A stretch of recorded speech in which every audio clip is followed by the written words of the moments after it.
Hello and welcome in. This is a podcast I'm going to do to recap the Kansas State game and the Baylor preview as well. So you can look in the description and find out later in this video where those things are if you want to skip to the Baylor preview or just review anything else or my score prediction. All those things will be listed in this video. All right, just to start, I wanted to say the Astros are world champions. And I'm pretty excited about that because I never thought in my lifetime I'd be saying that. And I grew up in Houston, and it's pretty cool to have that. All right, cool. So NCAA rankings. I want to just start out with Big 12, the top 25 rankings of the Big 12. So OU is now ranked 5th. They were 8th last week. TCU is now 8th, was 10th last week. OSU is ranked 12th from 11th last week. And West Virginia goes from unranked to 23rd. Iowa State is now ranked 24th from 14th. Of course, they lost to West Virginia. One of the polls I really like is the CBS 1 to 130 poll. Tech, of course, after their loss to Kansas State, went from 53rd down to 65th. That is down 12 spots in that. Baylor is ranked 94th on that same poll. All right, so here is college football interesting games last weekend. Across all of college football, of course, we have Alabama. Number 2 Alabama beating number 19 LSU 24-10. Just a pretty good game. We expected a lot of defense in that one. Clemson defeats number 20 NC State 38-31, holding on. It was a really hard-fought game. Interception for the win in the fourth quarter. Let them hold on, and Clemson won that game. Iowa upsets number 6 Ohio State 55-24. There was a huge interception by Iowa. They had all the momentum and, of course, the home crowd and everything there on their side. 55-24 over number 6 Ohio State. Number 24 Michigan State defeats number 7 Penn State 27-24. Of course, the field goal kicker got a win for them. This game had 3.5 hour weather delay in the first half, and that totally killed potentially that momentum that Penn State had. Let's see. Miami defeats number 13. Of course, number 10 Miami defeats number 13 Virginia Tech. Ends Virginia Tech's playoff hopes. Miami is still undefeated after the 28-10 win. Now they are 8-0 on the season, and they have a pretty big game this week. Number 17 USC defeats number 22 Arizona 49-35. It's pretty cool. Both of them were ranked, but Arizona, of course, dropped out after that. Number 25 Washington State gets a victory over number 21 Stanford 24-21. It's a pretty good game for Mike Leach, ex-Texas Tech coach. Of course, there's a whole bunch of things happening with him, but I don't know. I still root for Washington State getting that victory over Stanford 24-21. In the Big 12, of course, number 5 OU outscores number 11 OSU 62-52, which is ridiculously high scoring. It's the worst probably defensive game since Tech and OU last year. With this game had 1,446 total yards and 114 total points. That's quite the barn burner. Number 8 TCU makes easy work of Texas 24-7 in Fort Worth. West Virginia ends number 15 Iowa State's rampage in the Big 12 with a score of 20-16. Really not much offensively going for Iowa State with 3 first-half points. Man, they've been trucking and going, and really it looks like they've kind of run out of steam, and they've given it their all for week after week, and it's kind of taken its toll. Baylor gets their first win of the season over Kansas, 38-9. What I called the cellar dweller battle of the year, and I really hope that's true. Of course, we have a big game this week against Baylor as well. And this hurts to say, but Texas Tech's late missed field goal and complete fourth quarter breakdown made them lose the game to Kansas State in overtime. I mean, you could debate, of course, in the Kansas State fans' eyes, it looks like they won, but really it feels like Tech lost. And I'll break that down a little bit later. In overtime, they lost 42-35. So interesting games this weekend. I'm going to do some regular and then Big 12, of course. Number 12, Michigan State at number 13, Ohio State, 11 a.m. Central on Fox. Ohio State is favorite by 15.5 at home, but I don't know why that's an 11 a.m. game. That's pretty like a big game, number 13 versus number 12.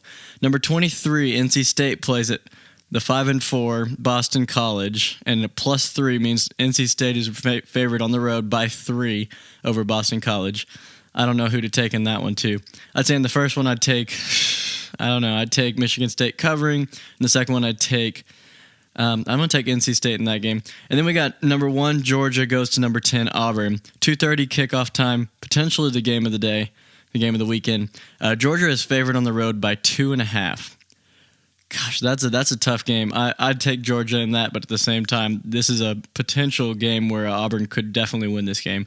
Number 20, Iowa goes to number 8.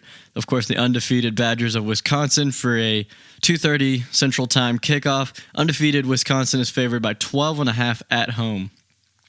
That's a game to watch as well. Number 2, Alabama faces a red-hot Mississippi State team. Of course, they're on a 4-game win streak. We don't know if that will continue, but 6 p.m. Central Time on ESPN. The spread is 14 points to Bama. I'm going to have to take that. And, of course, I'll take Wisconsin as well. And let's see. Notre Dame, the big game I was talking about a while ago. Number 3 Notre Dame takes on number 7 Miami to face the undefeated Hurricanes. 7 p.m. Central Time on ABC. The spread is given to Notre Dame by 3. That's a tough one. I'm gonna have to take Miami on this one. Of course, this game is one that could go either way for sure. And across the Big 12, number 15 Oklahoma State is at number 21 Iowa State. 11 a.m. on ESPN2 or ABC. Probably ABC if you're in Central Time. The Pokes are favored by 6.5 in Ames. 11 a.m. game for number 15 and number 21. This is just a weird week for those 11 a.m. games. Number 6, TCU faces number 5, Oklahoma in Norman. OU is favored by 6.5 at home. Of course, this game has playoff implications. And, of course, the Big 12 title game will come down to that at the end as well. But this game definitely has some big to keep them into contention for both of the teams. 7 p.m. Central Time on Fox. West Virginia goes to Kansas State for a 2:30 kickoff time on ESPN2. West Virginia at Kansas State. Kansas State favored by 2.5. Yeah, I have to take Kansas State coming off the momentum from a win, of course, this last week. Kansas goes to Texas for a 5 p.m. Central Time kickoff. Some people are calling it the Longhorn payback time, which is incredibly ironic because Kansas is definitely not on par. Longhorns are favored by 33.5. You can get tickets for $2. It's not the most highly sought after game. However, maybe with revenge on their minds, the Longhorns come out kicking. I think Kansas keeps it closer than a 33.5 point spread. I think that the Longhorns cannot cover. Now, of course, Texas Tech and Baylor meet neutral location in Cowboys Stadium. It's butt bowl time. That's all I have to say. So, that game is considered potentially to be very much a shootout. And I'll get to that in a second as well. All right, it is time for miscellaneous Tech facts. All right, so these are the stats through 9 games. Nick Shimanek has 26 touchdowns, now on 3,068 yards on the year with a QBR of 74.1. Justin Stockton leads the team with 525 yards and still 4 touchdowns as well. Kiki Cutie broke the 1,000-yard mark on the season as 1,026 yards on 9 touchdowns this year on 69 catches. He's a real playmaker. Tech now averages 38.2 points a game, which makes them ranked 18th nationally on that stat. Tech's ranked 5th nationally in passing yards with 354.4 per game, and their rushing offense is now ranked 79th with 152.4 yards per game. Their defense, of course, although you've seen improvements in the line defense, we're still allowing 34.1 points per game, which is ranked 106th nationally. All right, so now it is time for Kansas State game notes. Okay, so Tech just did not come out, or they played a really good game and just somehow fell apart at the end. They can't make the field goal, hold on to the 8-point lead. Either or, it is absolutely pitiful. Nick Shimanek had a statistically good game. He has had a lot of those statistically good games. 4 touchdowns, 1 interception on the day. He was 34 for 53 with 405 yards. So that, if you just take it by the stats, it looks pretty darn good. With the 405 yards, averaging 7.6 yards per attempt and a QBR of 77.1. K-State was 18 for 28 with they had multiple quarterbacks, 263 yards, and a 2-to-1 touchdown to interception ratio, and they averaged 9.4 yards per attempt. Trey King is really coming out as a star on this team, being our best rusher, leading the team in rushing once again, showing a spark at the position with 71 yards, averaging 4.4 yards a rush, and 1 rushing touchdown. Our long for rushing was 25 yards on a rushing attempt and 75 on a pass touchdown to Kiki Cutie. Tech averaged 3.9 yards per carry rushing for 122 total yards, and K-State averages 4.0 yards per rush with 145 rushing yards against Tech. Alex Barnes and Justin Silman, I believe, lead Kansas in rushing yards led this game with 45 yards each. We held their best rushers not to a bunch of yards. So statistically, it really looked good for Tech throughout this game. Kiki Cutie led the team in reception yards with 189 yards, which is a monster game. 75 was his long and 2 touchdowns. Cantrell also had 8 catches for 99 yards and a touchdown. Tech tied the turnover battle 1-1 with an interception from both QBs in the game. Tech's Mitch Thomas and Duke Shelley, he got a pick 6 against us from Kansas State, were those 2 turnovers as well. Tech had 26 first downs. Kansas State had 24. Tech was 11 for 18 on third down. Kansas State was 6 for 11 on third down. So the stats don't really show kind of what happened in this game. On fourth down, Tech converted 1 for 2. Kansas State, in true Bill Snyder fashion, never really attempted a fourth down play, never really just seemed to hang in the whole game and never really got down too far. And so that kind of helped build that momentum to come back. Tech had a 527 yards of total offense. Kansas State had 408. Tech outgained their opponent by 119 yards. And that just hurts to see that stat. 119 yards we outgained them. They still came back in overtime. Of course, Tech had 527 yards. We got that. Kansas State won time of possession 32-25 to 27-35. And I really thought that Tech was going to hold on to this, run the ball so much better, and win the time of possession. But even though Tech had more offensive plays, 20 more offensive plays actually, than Kansas State. And Kansas State was penalized 6 times for 46 yards. And Tech was penalized 8 times for 79 yards. It's about what I expected from Tech, but more than I expected from Kansas State. Really, how do we lose this game? Tech once again finds a way to pull defeat out of the jaws of victory. And Cliff, arguably, you can make an argument that Cliff has the hottest seat in NCAA football next to probably Butch Jones from Tennessee and David Beatty at Kansas. Tech folded so hard at the end of regulation, you would have thought that they were holding a 2-7 off suit. And this is just wrapping up all these feelings we had from the Kansas State game. The lack of confidence Cliff has in Shimanek is appalling. Cliff, who once is a prized racehorse with the guts to do anything, is now just, he's not that. He's just a field grazer at this point. And that's the comparison that a lot of people have been making, not necessarily with the horse, but that he was once all this momentum and all this energy, and now it seemed to really mellow out. And in saying that he was trying to become a more calm, more well-rounded coach, he's lost a lot of that fiery, the passion he had for the game, a lot of the all or nothing approach that he had. And I feel like Cliff is just kind of a shadow of what he once was. And of course, and a lot of people at Tech, their confidence in Cliff is at an all-time low. A lot of people are calling for his head, and the only thing that can get him out of that would be a bowl appearance and hopefully a bowl victory this year would be the only thing to pull him out. And that is looking less and less likely. All right, so there's a lot of things Drew and I talked about the other game. Of course, I wanted to address Drew is not here today. He's taking a second bye week.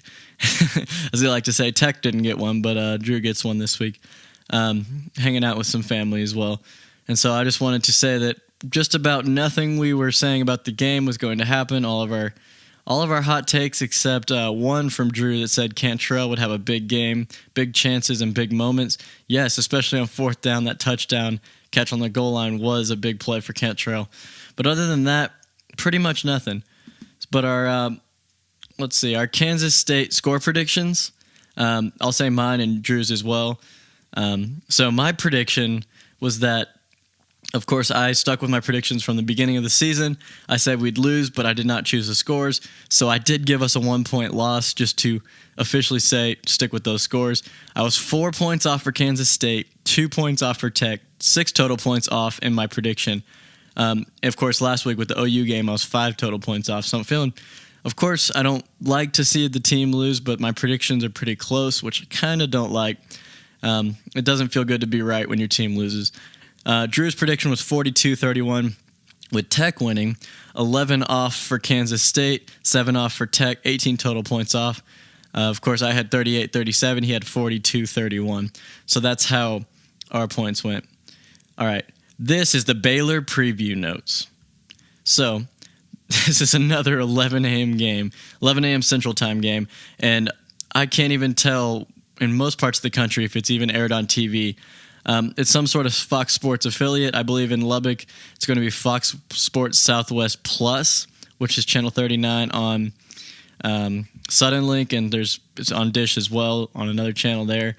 That's how I'll be watching the game. But yeah, it sucks not to be on one of the major channels, and of course, getting to play in a beautiful place like Jerry World.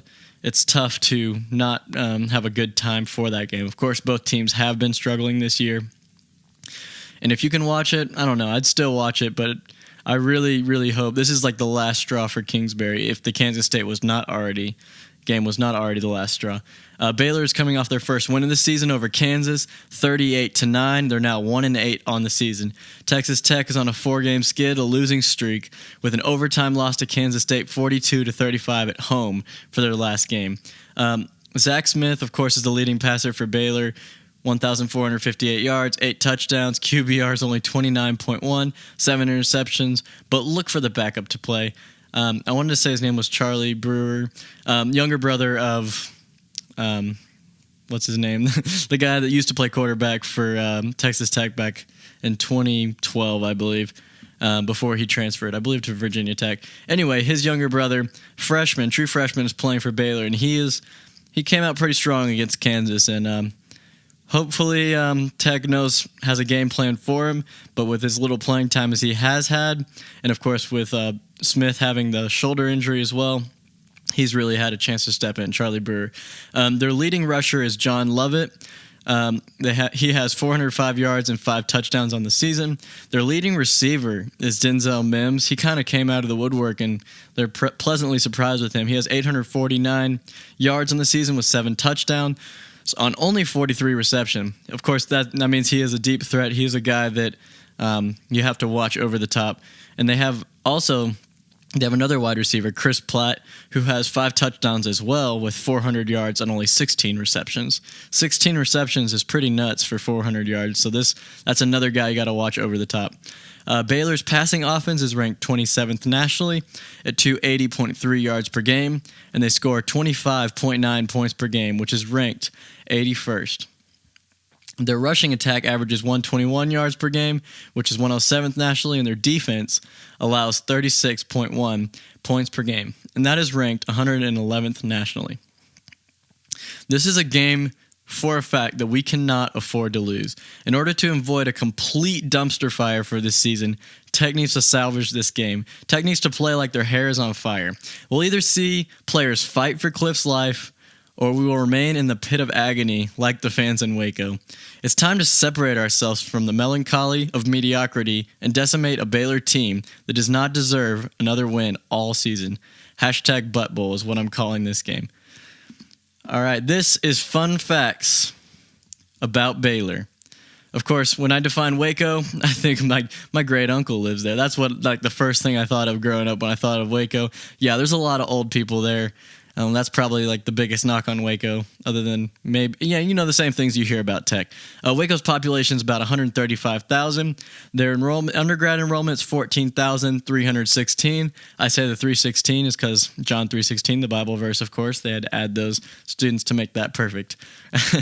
Their acceptance rate is estimated around 40 to 45%, which is quite lower than a lot of the teams that we've been facing. They have a lower acceptance rate. Of course, they are a private university as well. They have over 160 years of history. Baylor began in the year 1845 to be a Baptist private university. They boast the oldest continuously operating university in Texas and claim that they are the largest Baptist university west of the Mississippi, and they have 1,000 acres of land.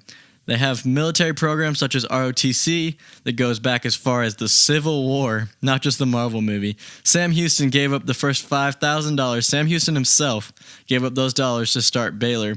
And in 1854, he was baptized by a future Baylor president in the Brazos River. So that's some pretty cool, interesting history there with Baylor.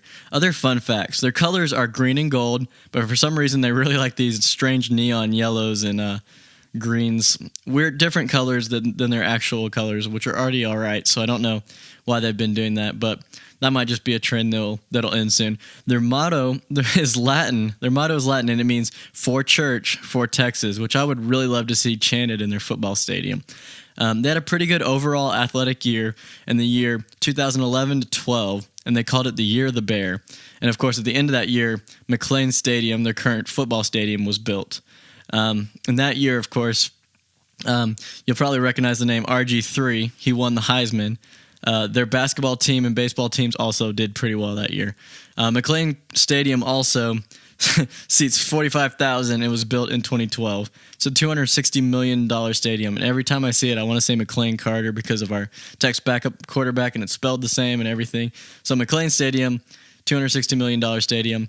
I don't think there's any relation, hopefully, as well. And that's been a pretty cool undertaking for their program. Unfortunately, they are known nowadays more for the violations of Title IX and all that covering up and, stuff that we don't want to dig too deep into, but they hope to put behind them soon and hope to erase that from their history as much as they can. Famous alumni. Jeff Dunham, the guy who does all the puppet stuff like Ahmed. Let's just go with that. Jeff Dunham. Michael Johnson, the sprinter, the 200-meter, 400-meter Olympian sprinter. Sports Center's own Trey Wingo. And lastly, Willie Nelson, who studied ag at Baylor. And then, of course, he dropped out to pursue music, which turned out to be a good career move, when normally that doesn't work when people drop out normally. But Willie Nelson, you get a pass. NFL. Cowboys tight end Rico Gathers, Falcons place kicker Matt Bryant. Both of those guys are actually injured right now. RG3, also known for injury. Okay, let's leave that alone. Browns wide receiver Corey Coleman. So that's the main people I could find in the NFL. Of course, there probably are more. About their mascot, the Bears. I love that skit. Anyway, in December of 1914, Baylor voted for their mascot, and over half of the voters chose the bear mascot. The first live bear was brought in 1917, who was named Ted. Makes sense, teddy bear. Anyway, but it was often called Bruin. That was the nickname they had. Here we are, 100 years from the first live bear at Baylor. So that's a pretty monumental year. I'm not sure if they're doing anything specifically to celebrate that, but that's pretty cool. Nowadays, there are two real bears as mascots. They live in the center of campus at the Bill and Eva Williams Bear Habitat. The two bears are named Joy and Lady, and they are biological sisters. They weigh 300 and 280 pounds respectively, but I don't think they're motivated enough to become offensive linemen, even with their size and strength. All right. That would have worked better if Drew was here, by the way. That was cheesy. So what I wanted to say is most important right now. This is Tech's recipe for victory. This is what they need to win. All right, in order to win, you first of all have to win the turnover battle. We haven't won the turnover battle since the Iowa State game, and even that, I mean, of course we get 10 plus points over turnovers. That was going to be huge in this game. Other than that, for the most part, all the games that we've lost, we've also lost or tied the turnover battle. It's not a guarantee you'll win, but your offense shouldn't struggle the same against Baylor as they did against Iowa State. So winning the turnover battle is huge. Pick on Baylor's secondary. Test them by stretching the field. This is my second one. Pick on their secondary. Stretch the field, attempt deep shots, especially on first down. I want 20-plus yard attempts rather than the 10 and outs or whatever that we think. We need to stretch the field. And number 3, and this one hurts the most, and I really hope that we do it, hold on to the lead. If you have any second half lead, go for the dagger. Have that long touchdown drive. I don't care if it's 2 plays or if it's 10 plays, 12 plays. Get that long touchdown drive to be the dagger against Baylor. Finish them and play solid defense in the fourth quarter. Allow less than 14 fourth quarter points is my criteria for that. All right, here's a few hot takes that I have. Okay, so this is hot takes. So, Tech never trails in this game. That's my first hot take. I also say that both teams have a touchdown pass of 75-plus yards. Baylor has 2 receivers with 100-yard games. Shimanek has 450 passing yards. And we see 4 different receivers have a touchdown for Tech. And the last one is we see Cliff smile or fist pump when a trick play actually works for Tech. And some of those hopefully are dreams, but some of them hopefully come true. All right, my final segment, this is score prediction. All right, here is my score prediction. 42-24. Texas Tech demoralizes Baylor. They go 1-11 on the year, and they return to where I think they belong, as a perennial cellar dweller for the rest of their time that the Big 12 exists. They start to sound like Kansas fans wishing every year for a basketball season to come sooner. And this is what I hope to happen. Drew, he did text me in his score prediction, and Drew said 42-35 Tech. And really all that we want is a win.